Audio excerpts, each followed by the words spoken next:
Саламатсыздар ма? Алдарыңызда патологиялық физиология пәнінің оқытушысы Септесін Гүлназ Қуанышқызы. Бүгінгі біздің тақырыбымыз жүйке жүйесінің патологиясы. Яғни бүгінгі біздің тақырыпта қозғайтын бөлімдеріміз, яғни бұл жүйке жүйесінің бұзылу механизмі мен себептері, және де соматикалық вегетативті жүйенің бұзылыстары, сонымен қатар невроздар туралы түсініктер. Жалпы жүйке жүйесі деп отырғанымыз бұл біздің адам мен жануарлардың организмдегі қоршаған ортаға бейімделуін реттейтін жүйе болып табылады. Жүйке жүйесі адам организмдегі өзгеріп отыратын сыртқы орта факторлармен тығыз байланысты. Яғни сыртқы және ішкі орта факторларындағы жауап қайыру мүмкіндік, тітіркенгіштерге жауап қайыру мүмкіндігін беріп отырады.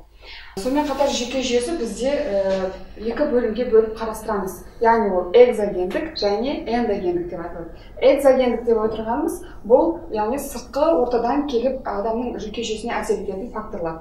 Яғни ол биологиялық, мысалы биологиялыққа жататын бұл бізде жаңағы микробтар, вирустар, солардың уытты заттары. Одан кейін химиялық. Химиялық деп отырғанымыз бұл біздің еріткіштеріміз, сонымен қатар улы заттар, дәрі-дәрмектер және тағы басқа да. Физикалық экзогендік ықпалдарға бұл бізде ыстық, суық температуралар, сонымен қатар электр ағыны, электромагниттік өрістің әсерлері.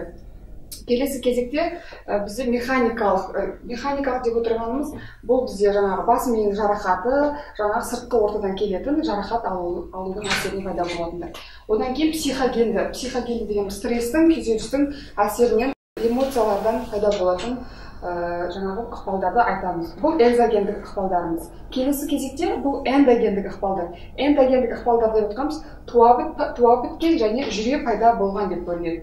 Туа біткен эндогендік ықпалдар бұлар бізде жаңағы туылғаннан бастап тұқым қуалаушылық аурулардың әкеліп соқтыруы, яғни оған шизофрения, эпилепсия және болмаса жаңағы нәрестенің жаңадан туылған кезде бас ми жарақатының алып қалу салдарынан пайда болады.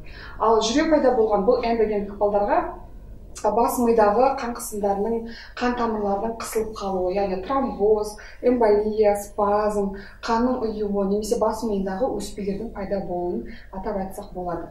Одан кейін жүйке жүйесі бұзылыстары тағы да бұл күнделікті өмірде, тұрмыстық жағдайларда, әсіресе жас нәрестелерде, жас ағзаларда нәруыздардың организмге толық жетіспеуінен пайда болып, осындай жүйке жүйесінің бұзылыстарына әкеліп соқтыруы мүмкін. Жүйке жүйесі негізгі екі бөлімге бөліп қарастырамыз, яғни орталық және шеткергі жүйке жүйесі деп айтамыз. Орталық нерв жүйесіне бұл біздегі жұлын мен ми бөліктері жатады. Жұлын мен ми бөліктері. Ал шеткергіге бізде жатады орталық нерв жүйесінен тараған нервтер және орталық нерв жүйесінен тысқары нерв жүйелері жататын болады. Келесі жүйке жүйесін қызметтік жағынан біз екі бөлімге бөлеміз, қызметтік жағынан. Яғни бұл соматикалық, біріншісі. Соматикалық деп отырғанымыз бұл біздің тірек қимыл аппараттарының жаңағы адамның іс-әрекетінсіз жаңағы тітіркенгіштер, сыртқы ортаның тітіркенгіштерін қабылдап, оларға жауап қайыруы. Яғни көлденең жолақты бұлшықеттердің жаңағы жауап беруі. Бұл жерде жаңағы сезім мүшелері арқылы көру, иіс сезу, жаңағы сыртқы ортамен байланыстарын атап айтсақ болады. Одан кейін бұлшықеттердегі жаңағы көлденең жолақты бұлшықеттердің мимикалық жұмыс жасаулардың, тірек қимыл аппараттарының қозғалыс кезіндегі жауап берулердің барлығын осы соматикалық нерв жүйесі жауап береді. Келесі кезекте вегетативті нерв жүйесі.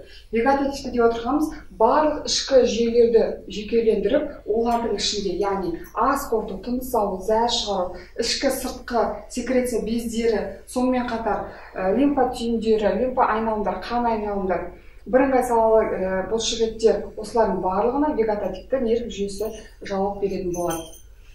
Келесі кезекте вегетативті жүйке жүйесінің зақымдалуына бұл бізде вегетативті дистония деп те қарастырамыз, вегетативті дистония синдромын алып қалсақ болады. Вегетативті дистония синдромы бұл тұқым қуалаушылық және жүре пайда болған деп бөлінеді. Тұқым қуалаушылық және жүре пайда болғаннан шығатын адам организмде пайда болатын ауытқулар, яғни олар зат алмасудың бұзылуы, одан кейін жаңағы ішкі мүшелердің тұтастығының бұзылуы, жаңағы медиатор гормондардың бөлімі, одан кейін перифериялық және орталық рецепторлардың гипо және гипер сезімталдыққа ұшырауы.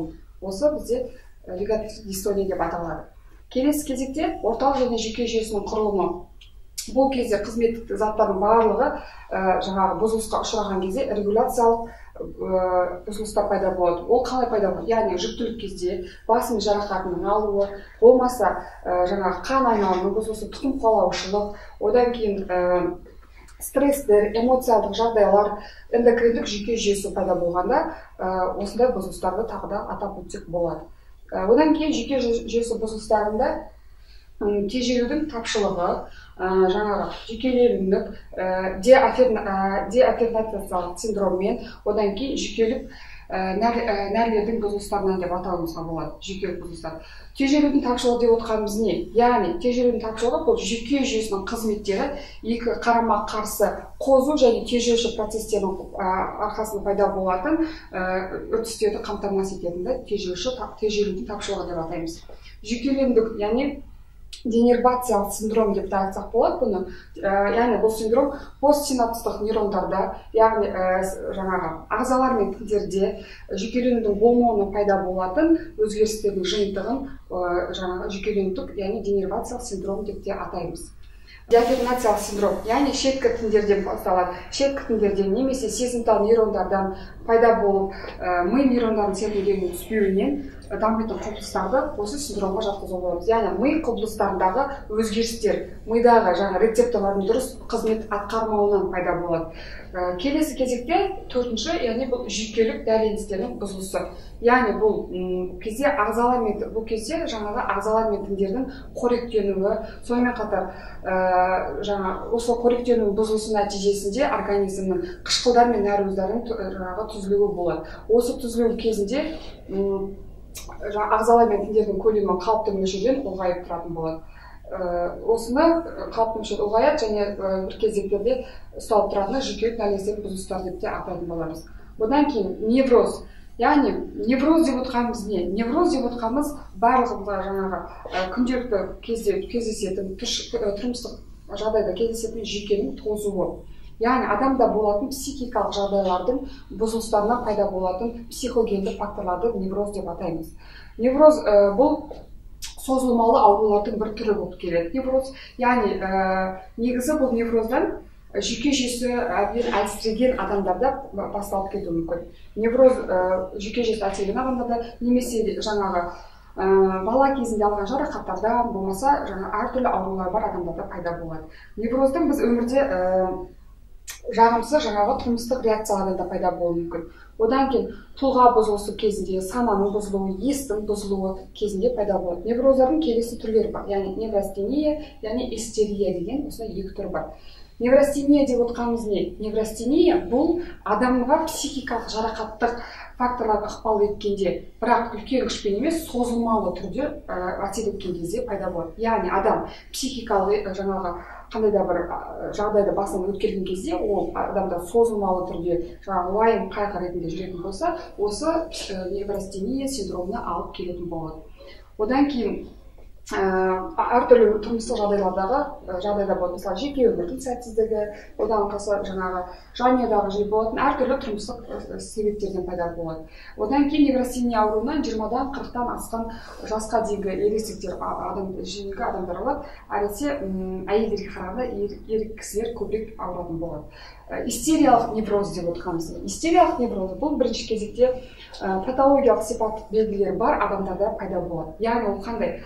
Невроз түрінде истерия бұл белгілі бір жарақаттық жағдайға реакция түрінде береді. Яғни бұл көбіне әйелдерге кездесетін болады. Истерия деп отырғанымыз әртүрлі истериялық симптомдарды да атап өтуге болады осы кезде. Яғни ол қандай симптомдар? Бұл қимылдық кесел, сенсорлық бұзылыстардың және сезімталдықтың бұзылуы, одан кейін вегетациялық бұзылыстар және психикалық әртүрлі аурулардың пайда болуын айтамыз.